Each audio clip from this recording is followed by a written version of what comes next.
ठीक है, हम लोग स्टार्ट करेंगे साउंड वेव। वेव तो वैसे मैं बता चुका हूं पहले भी ऑलरेडी कि वेव क्या होता है।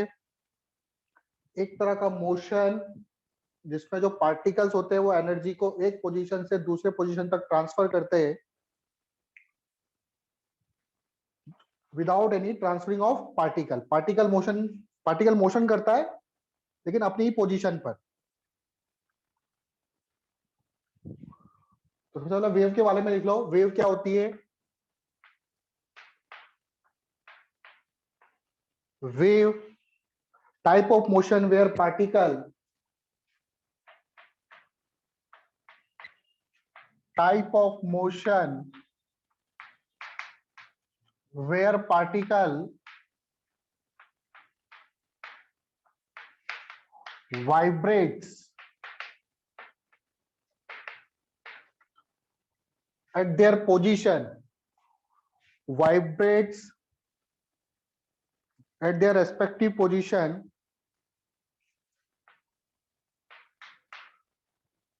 at their respective position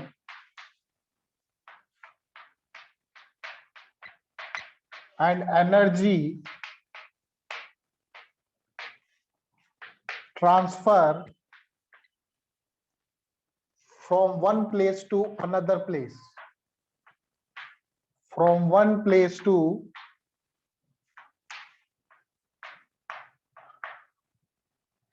another place। ठीक है, तो उसको बोलते हैं वेव। साउंड वेव मैंने वेव के एग्जांपल बताए थे। वेव अलग अलग टाइप की होती है, मैकेनिकल, नॉन मैकेनिकल।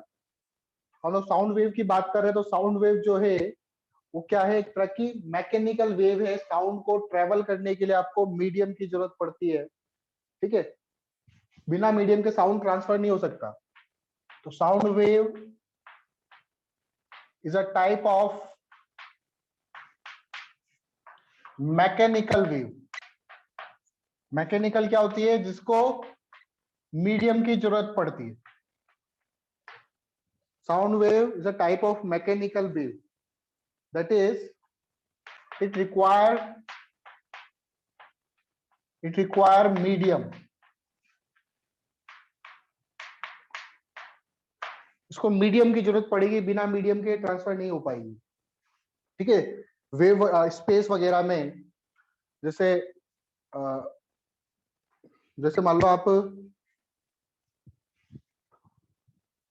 जो मून पे गए थे लोग, ठीक है, तो मून में एटमॉस्फेयर कहाँ है? मून में एटमॉस्फेयर है क्या? No sir. मून, तो वहां पर आप लोग चिल्लाओगे, बात करोगे तो वो आपको साउंड सुनाई नहीं देगी, क्योंकि वहां पर कोई मीडियम है ही नहीं।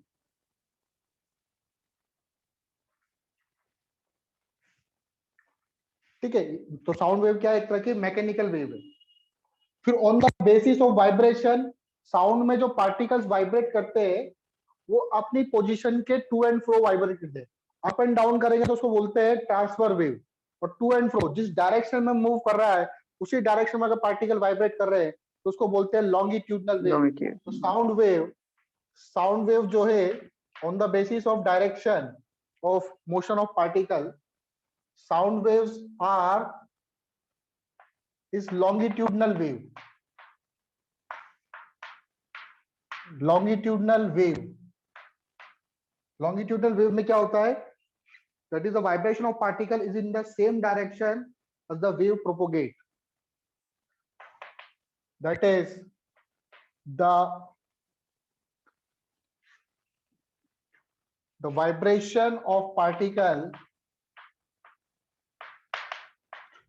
is in the same direction, is in the same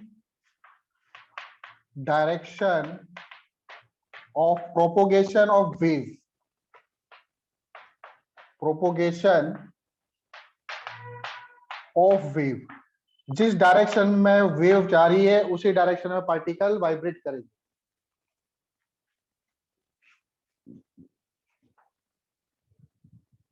ठीक है, नोट कर लिया ये आप लोगों ने? Yes sir. रब कर दूं? Yes, sir.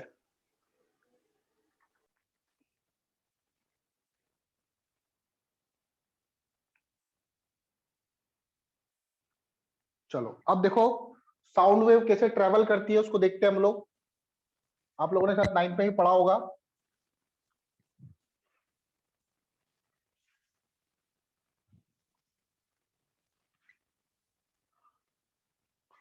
तो propagation of sound wave.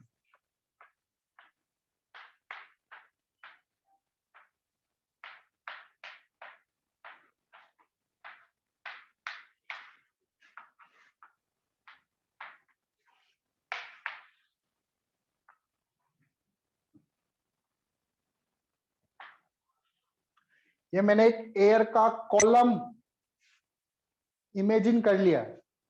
Air का कॉलम, इसमें क्या है, एयर के मॉलिक्यूल्स है, मान लो ऐसे।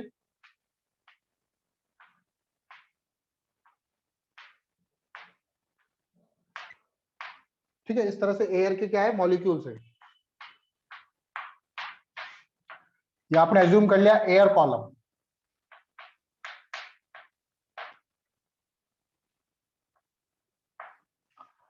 अब ट्यूनिंग फॉर्क देखा आपने, ट्यूनिंग फॉर्क इस तरह का एक डिवाइस होता है।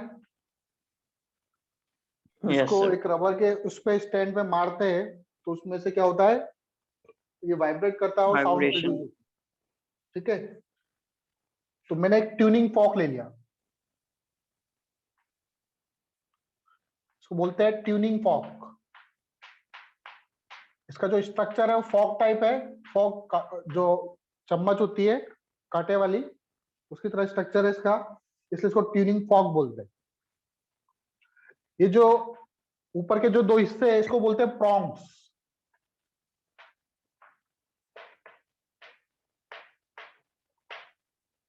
इसको बोलते हैं प्रॉन्ग्स। अब जैसे इसको मैंने ऐसे रबर पे मार के इसके पास रखूंगा तो क्या होगा, इसके जो हैंड्स हैं या प्रॉन्ग्स है, वो प्रॉन्ग्स ऐसे ऐसे करके मूव करेंगे। तो जब ये प्रॉन्ग्स यूं करके जब यूं मूव करा, मतलब एक दूसरे से दूर गए, तो ये क्या करेगा, इधर के जो एयर है उस एयर को कंप्रेस करेगा। Yes, sir. तो क्या करेगा, एयर को कंप्रेस करेगा। तो यहाँ के जो एयर के मॉलिक्यूल्स है वो क्या पास पास आ जाएंगे,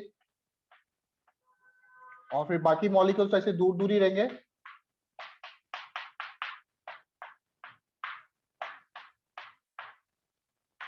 यहाँ के जो मॉलिक्यूल्स है वो थोड़े से पास पास आ जाएंगे, क्योंकि जो ट्यूनिंग फॉर्क का जो हैंड्स है वो इस तरह से अवे हो गए।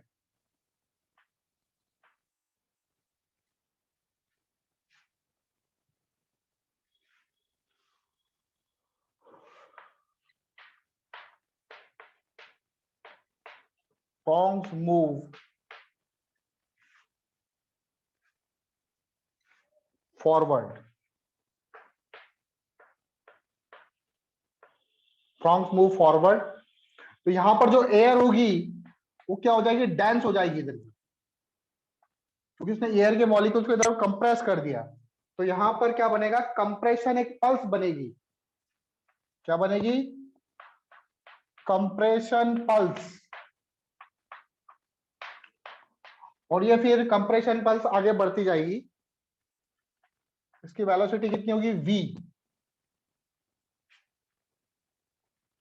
ठीक है, यहां पर क्या हो गया आपका, डेंसिटी क्या हो गई, डेंसिटी बढ़ गई। तो डेंसिटी बढ़ेगी तो प्रेशर क्या होगा, यहां पर प्रेशर ज्यादा है कि यहां प्रेशर ज्यादा है, यहां पर हाँ ज्यादा सर, प्रेशर, प्रेशर ज्यादा है। क्योंकि ज्यादा यस ज्यादा सर. डेंसिटी है। तो डेंसिटी बढ़ गई तो प्रेशर भी क्या हो जाएगा, इस एरिया में इंक्रीज हो जाएगा। Increase. ठीक, फिर ये जो दो हैंड है ये वापस से ऐसे कंप्रेस होंगे, पास पास में आएंगे। तो क्या होगा, इसके जो हैंड्स है वो पास पास आ जाएंगे इस तरह से।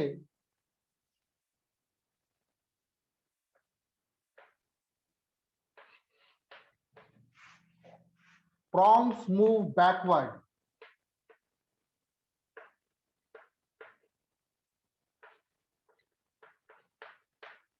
prongs move backward। बैकवर्ड जब मूव करेगा तो अब ये जो हवा है यहां पर, ये क्या हो जाएगी, रेयर हो जाएगी। मतलब डेंसिटी यहां पर बढ़ गई थी, अब डेंसिटी क्या हो जाएगी, घट जाएगी। अब यहाँ के जो पार्टिकल्स है वो दूर दूर हो जाएंगे, जो पहले था कॉमन उससे भी दूर दूर। पहले वाले जो पार्टिकल्स थे वो बहुत पास पास थे। तो यहां पर डेंसिटी क्या हो गई, यहां पर इस एरिया में डेंसिटी घट गई, और ये वाला जो कंप्रेशन था, ये कंप्रेशन क्या हो गया, आगे चला गया।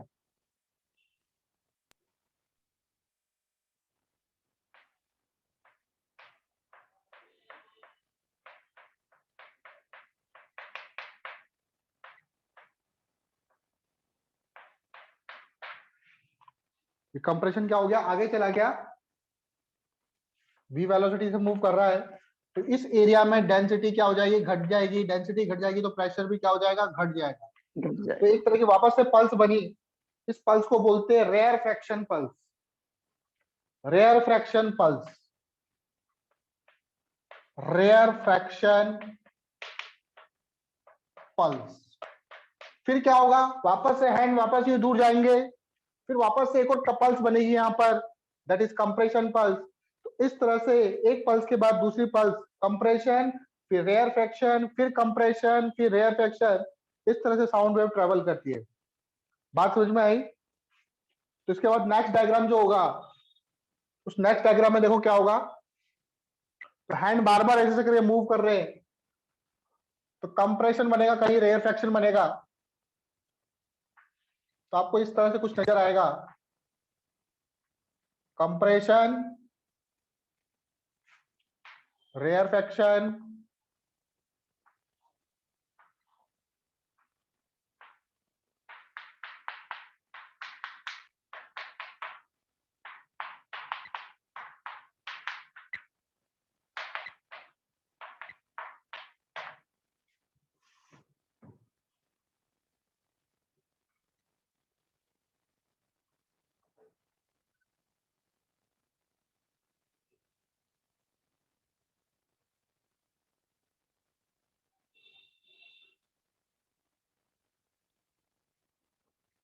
ठीक है। तो इस पोजीशन पे क्या हो रहा है, देखो यहाँ पर डेंसिटी घट रही है, प्रेशर घट रहा है। और यहाँ पे जहां पे रेयर फ्रैक्शन कंप्रेशन बन रहा है, वहां पे डेंसिटी क्या हो रही है, बढ़ रही है, प्रेशर बढ़ रहा है। दो कंप्रेशन के बीच की डिस्टेंस या दो रेयर फ्रैक्शन के बीच की डिस्टेंस, इसके सेंटर से इसके सेंटर की डिस्टेंस लैम्डा होगी। कितनी होगी, दैट इज वेव लेंथ। एक वेव कहां से कंप्लीट होगा, इसके सेंटर से इसके सेंटर, या फिर कंप्रेशन के सेंटर से दूसरे कंप्रेशन के सेंटर तक। और जैसे ये इस कंप्रेशन को बढ़ने में कितना टाइम लगेगा, ये v वेलोसिटी से मूव कर रहा था, टाइम पीरियड होगा t/2, मतलब आधा टाइम इसका आधा टाइम इसका, तो एक वेव कंप्लीट हुई। तो ये डिस्टेंस हो जाएगी v/t/2। या फिर रेयर फ्रैक्शन की बोलूं तो इसका भी टाइम डिस्टेंस ही होगी vt/2, vt/2।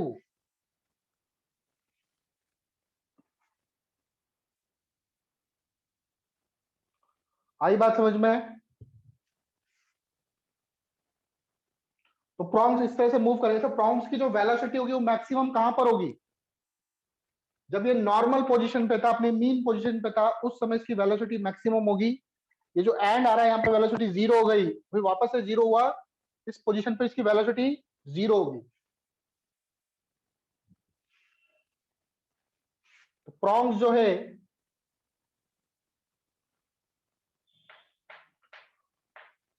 Prongs velocity is maximum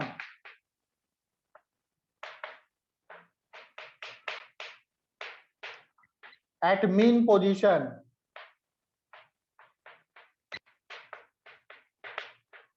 and zero at extreme position।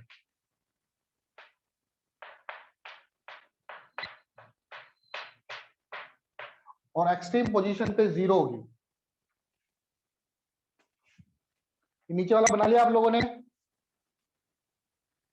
Yes sir. Yes, sir. ठीक। तो आप देख रहे हो यहां पर जो साउंड वेव प्रोड्यूस हो रही है वो एक तरह क्या कर रही है, एक तरह का जो मीडियम है उस मीडियम में अलग अलग प्रेशर डिफरेंस क्रिएट कर रही है क्या? कहीं पे प्रेशर ज्यादा, कहीं पे कम। साउंड वेव क्या कर रही है, मीडियम में प्रेशर का डिफरेंस क्रिएट कर रही है, कहीं पर प्रेशर ज्यादा, कहीं पर कम। इस तरह से साउंड वेव ट्रेवल करती है। दूसरा, आगे भी मूव करते हुए जा रही है, तो हम लोग साउंड वेव को दो अलग अलग टर्म्स में पढ़ेंगे। एक तो प्रेशर डिफरेंस के टर्म्स में कि कैसे प्रेशर क्रिएट कर रही है, तो दूसरा डिस्प्लेसमेंट, कितना डिस्प्लेस हुई। तो we study sound wave, we study sound wave, sound wave की स्टडी करेंगे हम लोग in displacement and pressure, in terms of displacement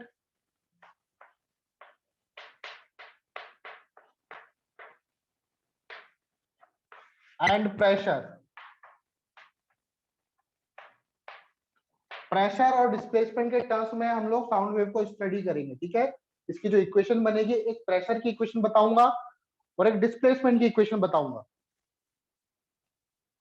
note कर लो इसको। हो गया? Yes, sir.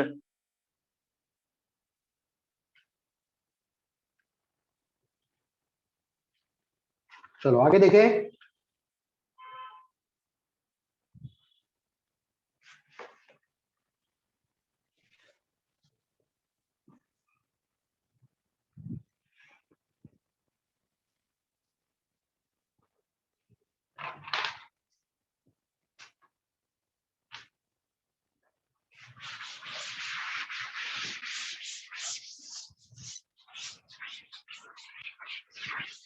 तो सबसे पहले तो देखते हैं डिस्प्लेसमेंट वेव।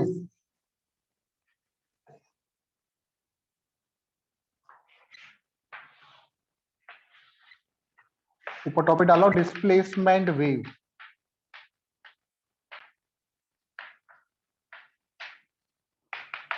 तो मान लो यहाँ पे सोर्स है, ठीक है, ये आपका सोर्स है, और ये जो सोर्स है ये अपनी पोजीशन पे क्या कर रहा है, आगे पीछे वाइब्रेट कर रहा है, ठीक। तो इसका जो डिस्प्लेसमेंट होगा, इसकी इक्वेशन क्या होगी, इसकी एसएम कर रहा है पार्टिकल, तो ये पार्टिकल क्या कर रहा है, एसएचएम। तो इस पार्टिकल की इक्वेशन क्या होगी, s equal to s not sine omega t. S not क्या है यहाँ पे, एस नॉट है यहाँ पे एम्पलीट्यूड, मीन पोजीशन से एक्सट्रीम पोजीशन के डिस्टेंस, ठीक है। तो जब ये वाइब्रेट करेगा तो आगे वाला पार्टिकल भी वाइब्रेट करेगा, फिर आगे वाला पार्टिकल वाइब्रेट करेगा, और इस तरह से जो साउंड वेव है वो आगे ट्रेवल करेगी v वेलोसिटी से, ठीक है। पहले एक पार्टिकल वाइब्रेट हुआ, फिर उसका नेक्स्ट आगे वाला पार्टिकल, फिर अगला वाला पार्टिकल, इस तरह से जो साउंड वेव है आगे जाएगी। तो यहाँ पर जो पार्टिकल वाइब्रेट कर रहा है उसकी इक्वेशन है s बराबर s not sine omega T, ठीक है। ये इक्वेशन कब है, अब मुझे मान लो x डिस्टेंस पे कोई पार्टिकल है, इसकी इक्वेशन बतानी है। x डिस्टेंस पे जो पार्टिकल है उसकी इक्वेशन बतानी है किसी भी t समय पर। ये तो t समय पर इसकी इक्वेशन हुई। तो एट एनी टाइम t,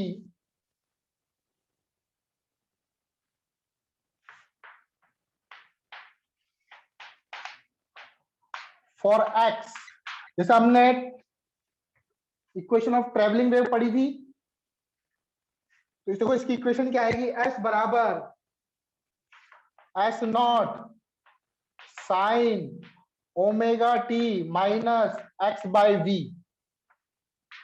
बोलो ये बात समझ में आई क्या? इस वेव को यहां तक पहुंचने में कितना टाइम लगेगा, t, t बराबर क्या होगा, distance upon time x by v।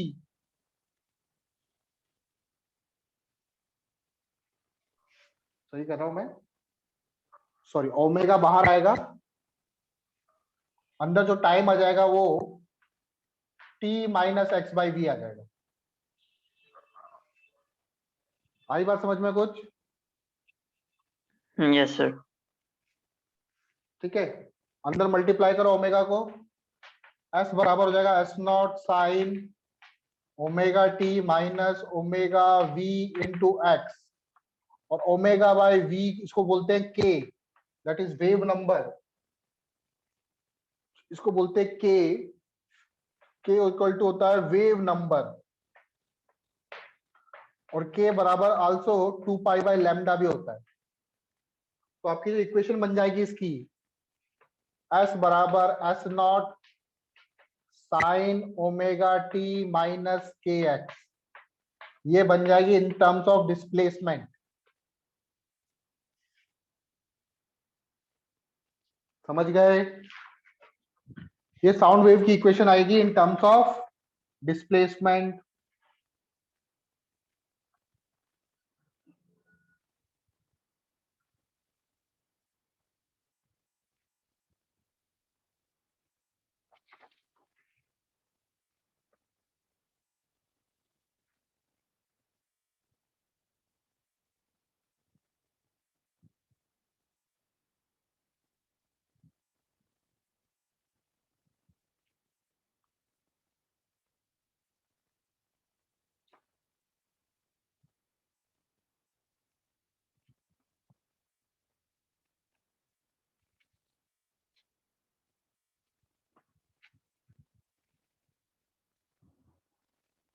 हो गया, नोट कर लिया? Yes, sir. Yes, sir.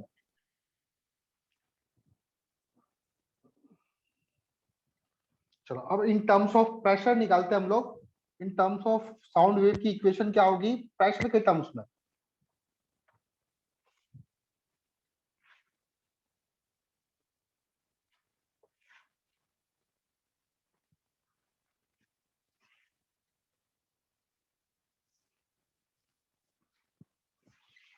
तो लिखो equation of wave in terms of pressure.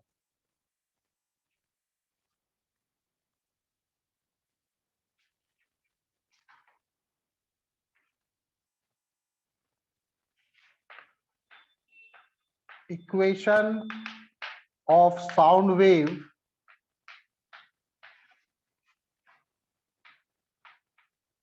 in terms of pressure.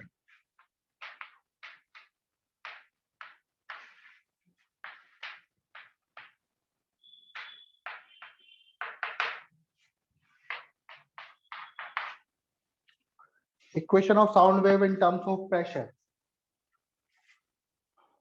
तो हमने देखा था अभी कि यहाँ पे कोई पार्टिकल वाइब्रेट कर रहा है, तो साउंड वेव ऐसे ट्रेवल कर रही है v वेलोसिटी से,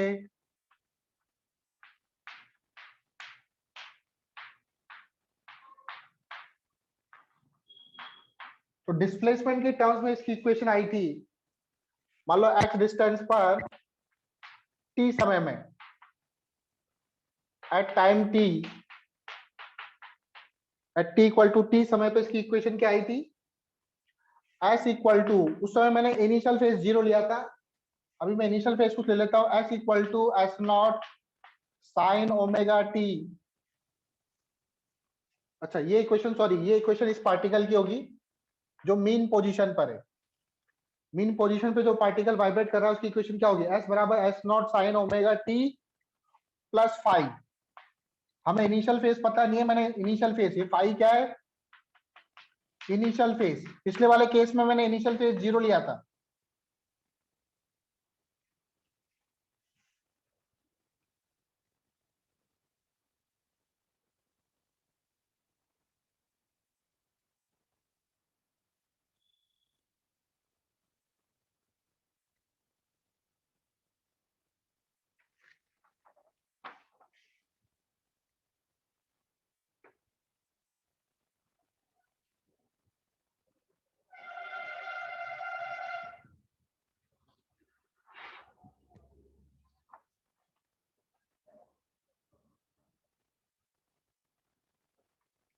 तो इनिशियल फेज, ठीक है,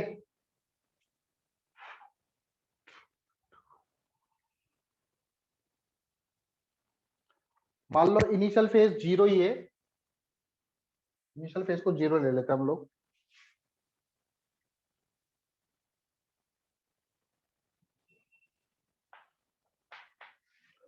तो x डिस्टेंस पे जो पार्टिकल है उसकी इक्वेशन क्या होगी, s equal to s not sine omega t minus k x,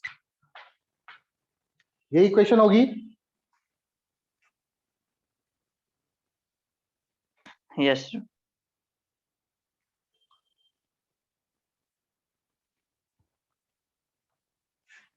ठीक है, s क्या है, s is the displacement of particle, ऐसा बोल सकते हैं। और एस नॉट जो पार्टिकल है उसका एम्पलीट्यूड, एस नॉट क्या है, पार्टिकल का एम्पलीट्यूड, और एस क्या है, ये एम्पलीट्यूड है।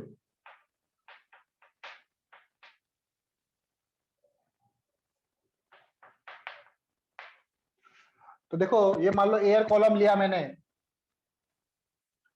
देखो यहां से लेके यहां तक, मान लो एक्स डिस्टेंस की बात कर रहा हूं मैं, तो पार्टिकल इसके अंदर वाइब्रेट कर रहा है, तो ये डिस्टेंस मान लो सपोज करो एस है, यहां से लेके यहां तक क्या है, ये एस।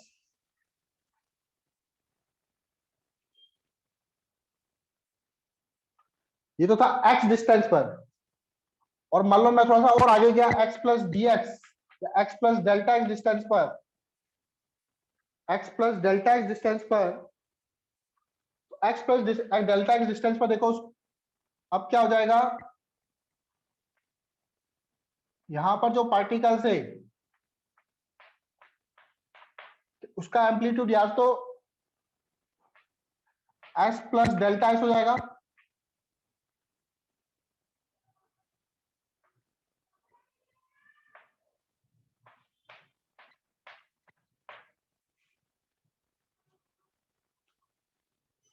एक्स डिस्टेंस पे जो पार्टिकल है उसका डिस्प्लेसमेंट एस है, x plus delta x distance पे जो पार्टिकल है उसका डिस्प्लेसमेंट कितना हो जाएगा, एस प्लस डेल्टा एस। ए इसका एरिया ऑफ क्रॉस सेक्शन, बात समझ में आई। एक्स डिस्टेंस पे पार्टिकल जो है उसका डिस्प्लेसमेंट एस है, तो आगे वाले मान लो रेयर सेक्शन बन रहा है आगे,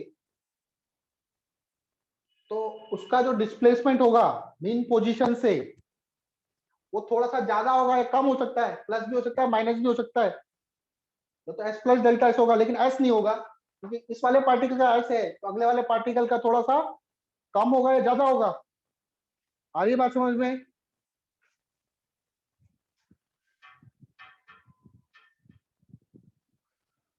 आ रही है क्या बात समझ में। Yes sir. तो इसका वॉल्यूम कितना हो जाएगा, मतलब वॉल्यूम में कितना चेंज आया, वॉल्यूम में चेंज आया ए इंटू डेल्टा एक्स, बात समझ में आ रही है। वॉल्यूम में जो चेंज,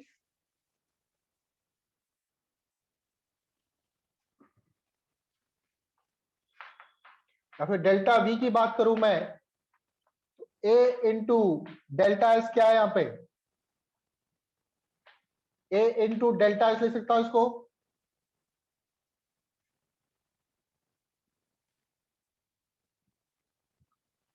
ए इंटू डेल्टा एस। अब डेल्टा एस देखो कैसे निकलेगा, एस बराबर s not sine omega T, इसको डिफरेंशिएट कर दो, किसके रेस्पेक्ट में करना ये डिपेंड नहीं करता। तो डेल्टा एस बराबर क्या होगा, एस नॉट तो कांस्टेंट है, साइन ओमेगा टी का होता है cos omega t minus k x, और फिर हम लोग टी के रेस्पेक्ट में कर रहे हैं, तो इसका आ जाएगा ओमेगा टी, ऐसा करो इसको ओमेगा को बाहर ले लो, t minus x by v लिख दो। तो टी के रेस्पेक्ट में कर रहे हैं तो omega T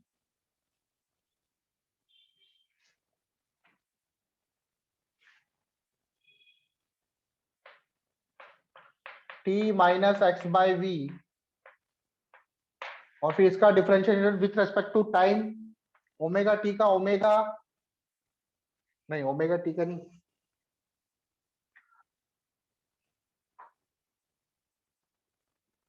omega t constant है, एक्स के रेस्पेक्ट में कर रहे हैं, तो ये हो जाएगा omega minus omega by v into delta x. T को कांस्टेंट लिया है,